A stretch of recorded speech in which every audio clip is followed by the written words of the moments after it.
Hello সবাইকে। তো আজকে ঘুম থেকে উঠতে না উঠতেই দেখি আমার দাদার মেয়ে পুরো একদম সেজেগুজে রেডি।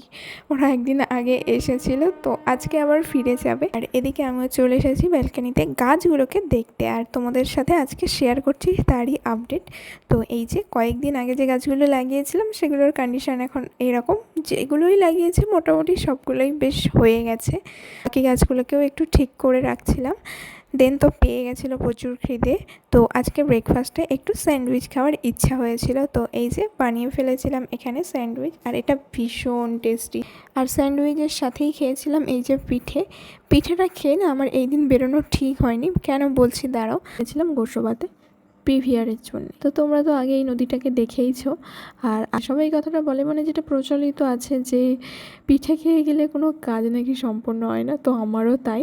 আজকে পুরোপুরি কমপ্লিট হয়নি, কিছুটা হয়েছে, দেন পরে আবার সেটা পুরোপুরি কমপ্লিট হয়ে গেছে। তা কত দিয়ে এলি? এই না, দাঁড়াও খা।